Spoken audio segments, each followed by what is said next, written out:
players are going to be given probably undue power when it comes to creating the rosters. And if you're asking a veteran player who he wants to play with, it's going to be a player that he knows, and it's going to be Yeah. players that he has a relationship with, and it's going to be a player that he trusts. It's not going to be with a player that he's never seen before and never even heard of, right? That's like point. ludicrous. So if you're asking your experts, which are your players, who's the best player, who do you want to play with, things like this, you're not necessarily going to get the answers that you need.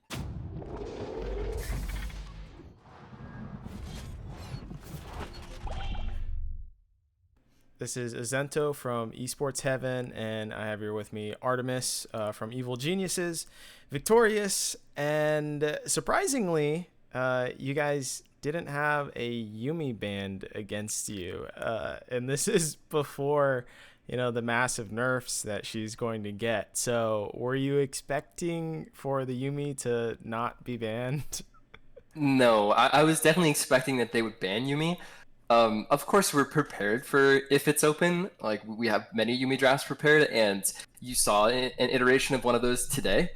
But they basically gave us everything we wanted. I think that we probably had a perfect Yuumi draft. Like, I wouldn't change anything, and they also didn't really respond correctly at all. So after the draft phase of this game, we were that's an understatement, but we were extremely confident that we would win the game. I think that they had very few win conditions, and I think the game was pretty much over after draft. Yeah, I agree. I thought the draft was really good from you guys. And specifically, we're seeing more NA Jace. Now, in the game against Dignitas, your Jace performed pretty well. And in previous game earlier on today, the Jace performed quite well too. And so what do you think is, I guess, maybe the fundamental problem with Jace in North America, as it were, and why it's so memed on? It's a great question. I think I don't know the answer, of course, but it is having success now. And I think that in the two games you mentioned today, both of those compositions were excellent Jace compositions. And I think that in both drafts, Jace was the optimal pick for top lane. In the first game, when you're playing the Twisted Fate comp, you want to have a strong split pusher to play 1-3-1 and threaten turrets and threaten the ends. You also want a pushing top lane that your Twisted Fate can play towards once he gets level 6. We saw him repeatedly killing the enemy top laner and giving Jace kills. So in that game, Jace is literally the perfect pick. And then again, in our game, when you're playing a long-range poke, like zone control-based team fighting composition using the Yuumi, again, Jace is just the perfect pick in that case. So I think that it could be the fact that Jace wasn't being drafted correctly in the past, and that they were just using it as like a lane-dominant champion without really understanding the win conditions that you need to have present in your composition to actually utilize the Jace correctly.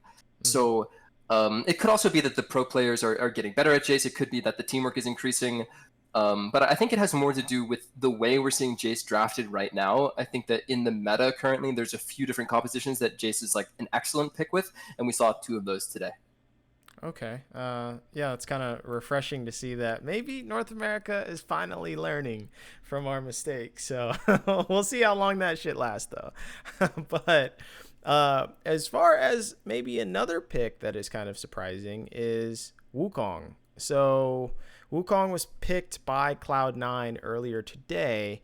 Previously has been unseen and unheard of within North America. So why is it so late, I guess, for North America to pick up on this pick? Like, what's going on behind the scenes? Give me the juice.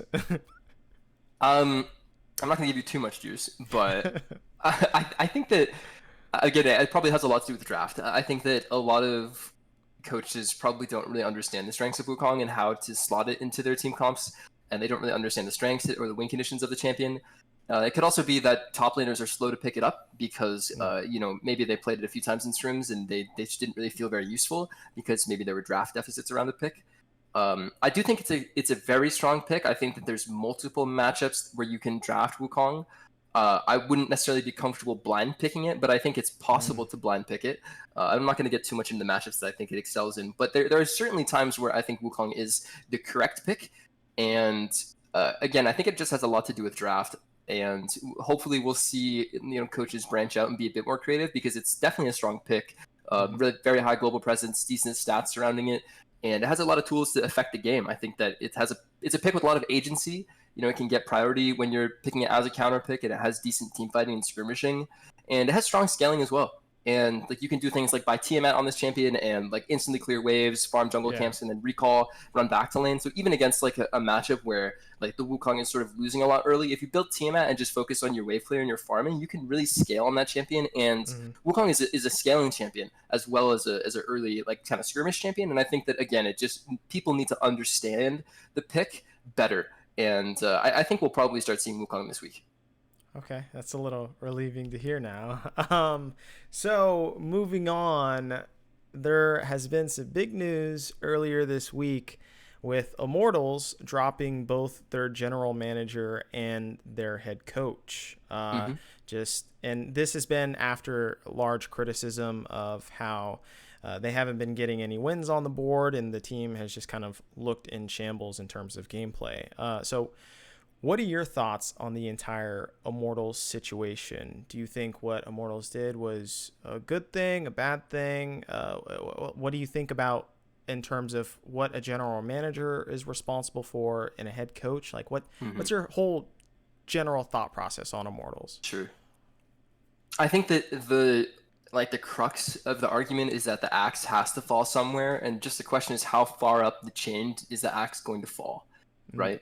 I think in the case of Immortals, for whatever reason, likely internal issues, whether it was player personalities clashing, maybe just performance and motivation as well. We don't know, but for whatever reason, the decision was made to put 3 of your LCS players on the bench and play with kind of a ragtag roster that, and no offense to those players, but those players didn't have a lot of time to gel together. Even despite that, I thought Pot looked very good in the game that he got, or the games that he got. I don't think they were underperforming those academy players when they were brought up at all.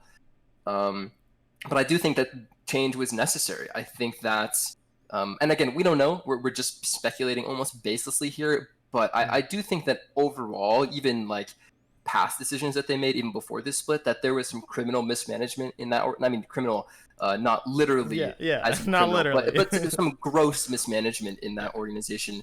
And again, with from the outside, like we don't know exactly where that mismanagement was coming from, whether it was the head coach or whether it was the general manager.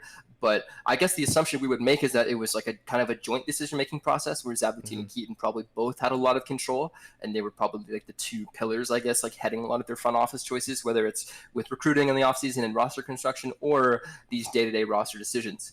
And because of this, I think that the axe fall at the GM level was necessary because, they probably, just from the fact that they had such a close working relationship together, I think they probably felt it was necessary to remove both. And as far as what I think the role of the general manager and the head coach is, again, it's kind of what we talked about. Like, they should be working in tandem or in concert to build the roster in the offseason and also kind of set the strategic direction for the organization overall. Yeah. And the general manager has his perspective is valuable when it comes to roster construction and strategic direction of the roster and kind of flexibility there, because he's not really interacting with the players as much as the head coach, and he's sort of a bit more removed from the personalities of the players and a bit more removed from the relationships that kind of are naturally formed between a player and a coach, which are trust-based and almost like intimate relationships. They're very close. So because of this, the GM is sort of more separated, and he's able to hopefully make more objective decisions about roster than the head coach. But at the same time, he's probably lacking a little bit of technical expertise, right? I think GMs typically don't understand the game at a highest level. Some head coaches don't either. But typically, the general manager is going to lean on his experts within his staff to help him make informed decisions. So because of this, it's not like the general manager is making unilateral decisions. I think that would oftentimes get organizations into trouble. I do think that is typically more of a group decision-making effort, and I think that that's why Immortals felt it necessary to remove both. So that brings on to the point of maybe scouting being a problem. And so I think Evil Geniuses is one of the few teams that I know has a dedicated scouter. I believe your scouter is Empire. Correct. And so what are your thoughts on scouting in North America? Is it more behind closed doors as a position so people don't really know what's going on, or is it just simply not employed by a lot of teams? I guess I can't speak too much for other teams. I don't know what they're doing behind closed doors, but certainly I don't see much of it or hear much of it. I'm typically watching Scouting Grounds circuits games. I'm watching a ton of amateur tournaments, and every time I tune in, I look in the Twitch chat and I look to see if I'm recognizing names of other LCS staff, and I never do. It's not to say it doesn't happen, but I don't see it in the chat. Maybe they're on their like Smurf Twitch accounts or something. But it's not something that I think many orgs really devote manpower to, because a lot of orgs are kind of run in a bare bones way where they just have the necessary staff. And I think that a lot of them feel that, it's unnecessary to have dedicated staff for amateur, with the exception of 100 Thieves. So because of this, you're asking like either your LCS or your academy staff to also now branch out into amateur scouting, and they likely don't really have the time or resources necessary to really give it a fair shake. Yeah. As far as Evil Geniuses go, we're extremely interested and following the amateur scene very closely. I think the expanded Scouting Ground circuit this year is excellent, and also I think that there's actually a ton of NA talent, and we're almost seeing like a bottleneck in a few positions where there's just so many available candidates. Like I know like NA mid is kind of like a meme, but there's probably like 4 or 5 like amateur mids who are probably academy ready. Even guys like there's players who are 15 years old, 16 years old, who are in Challenger, who are competing in the Scouting Ground circuit right now, who are 2 years away from even being eligible for academy. And we have a very robust scouting system when it comes to amateur. We have document spreadsheets. We're constantly watching games, and I don't want to tease anything too soon, but I think that you guys will see more about what Evil Geniuses is doing to build up the amateur scene, because it's so important to the success of our region, and we truly believe that. Okay. And finally, going in tandem with scouting is the idea, at least from fans' perspectives. And also, I've been hearing some whispers on Twitter from both analysts and coaches, maybe from Europe, that there is this hidden problem of nepotism within North America. What are your thoughts on nepotism in general within the North American scene? I haven't encountered too much of it, but my career has been relatively short. I'm very thankful for the opportunities I've gotten in esports, and I do think that they've been because of my own merit. My first gig in LCS was with the Clutch Academy, and the reason I got that gig was because before that I was working for a company called GGEA, or GG Esports Academy, which was a developmental team for Optic. It was essentially Optic's third team at the time, and all 5 of my players got academy tryouts, and 4 of them actually started an academy that next split. And because of this, Clutch's organization was like, okay, who's the coach? Like, who was the guy who was like helping develop these players and move them all to academy with 100% success rate? Because that's what orgs want from their academy team. They want academy players to be able to move up to LCS, whether to now compete for them or for their GM to sell to other teams, which is like something that Cloud9 loves to do. And Jack is very happy to brag about that. But and then after that, Clutch was struggling in the LCS, and I was excelling at the academy level, and it was very natural for them to give me a shot, at least to prove myself, because they wanted to make changes at the front office level. And again, I think I excelled in that position. We moved from 9th place to Worlds qualification, and I was very happy with the work I did there at Clutch Gaming. And then after that, Evil Geniuses was taking notes and following, and Andrew Barton, who's the general manager at Evil Geniuses, was also the general manager at Clutch Gaming. I think that it's no mistake that both of us end up at Evil Geniuses, because they did their best to figure out who was the most talented available front office staff, and then bring them to Evil Geniuses. So there was really no nepotism involved there. It was more like they're looking for why this organization is all of a sudden having success when previously they were struggling, and they wanted to take the best pieces from that. And as far as what's happening in other teams, I really can't speak to it. I don't know what's happening behind closed doors. I don't know why the decisions are being made, but I do think that there is an old guard of staff in esports that are probably not equipped to be making the decisions that they're making. And I do think that there is an abundant amount of talent when it comes to coaches and analysts and even general managers that probably are being underutilized. I know that in the past, I've been in charge of, recruiting, and I guess like the recruitment process for hiring front office staff, whether it's academy coaches, analysts, scouts, head coaches, everything. And there's just a surplus of talent when it comes to these resumes. There's people coming from EU regional leagues who are very talented, and there's a ton of talented coaches, and we don't really see a whole lot of movement in this area.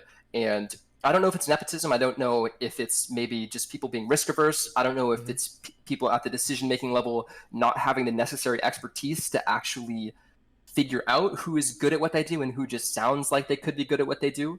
Hmm. It's a nuanced topic. It really is. And I think that there likely is some small level of nepotism, but I think it has more to do with the lack of technical expertise Yeah. at the decision making level and the lack of, I guess, qualified groups to help inform these decisions. And what you get is you end up hiring people who just sound like they're going to be good at their job and not Hmm. essentially people who are actually excellent at what they do.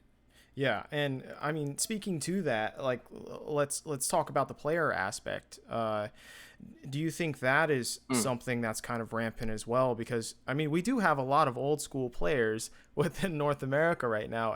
Adversely, you could point towards Europe, to where there's not that many old guard names. There still are some. You go to LCK, which is constantly churning out new players, and I know many have said that, okay, yes, this might be a player base issue, which in some parts I think it is. But to what degree do you think that is? And to what degree do you think that maybe there are maybe players that have overstayed their time within North America? I don't think it's a player-based issue. I think that there are numerous LCS-ready players in Academy right now, and I think that many of them are on EG. We have several LCS-ready players just kind of waiting in our Academy team, and you can look around the league and you can see many examples of that. Insanity maybe like didn't play the best games we've ever seen, but he was Yeah. perfectly competent LCS mid laner, right? He Hmm. wasn't a fish out of water. He's just slotted in with essentially like a not a new roster, but this is their first time on the LCS stage together. These guys, and he looked very comfortable. And I think that the same story would be told across the Academy League with many of these players. Even under that, like I talked about briefly, I think that there's players in amateur in North America who deserve or are talented enough to be in Academy. And I think that they, again, are just kind of waiting for somebody to notice them and give them a shot. Yeah. Um, the question or the rub is why aren't we seeing more like labor mobility in the LCS? Like why are we stagnant? Why aren't players coming in and coming out? And I think that one, there was monetary pressure in EU where teams wanted to keep costs low, and Hmm. that veteran players are more expensive than rookie players. So at the same time as they're very comfortable with like the soccer development structure where you're signing players young, you're improving them, and eventually you're moving them up through your ranks to your highest tier team.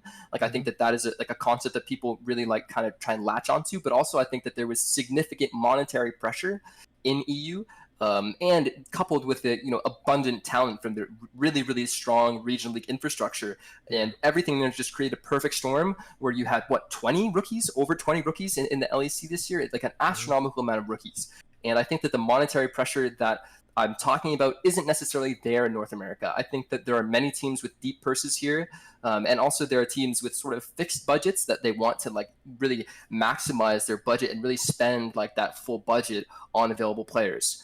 Hmm. In addition to that, I also think that it goes back to the lack of technical expertise that I talked about, where Yeah. at the decision making level, you don't necessarily have informed people making these decisions. And because of this, players are going to be given probably undue power when it comes to Hmm. creating the rosters. And if you're asking a veteran player who he wants to play with, it's going to be a player that he knows, and it's going to be Yeah. players that he has a relationship with, and it's going to be a player that he trusts. It's not going to be with a player that he's never seen before and never even heard of, right? That's a That's good like point. ludicrous. So if you're asking your experts, which are your players, who's the best player, who do you want to play with, things like this, you're not necessarily going to get the answers that you need. You're only going to get the answers that these players want to tell. So Mm. it's really a multifaceted problem. I think that in summary, like lack of monetary pressure for a lot of teams, and also I think the big one is just a lack of technical expertise at the decision making level. Hmm.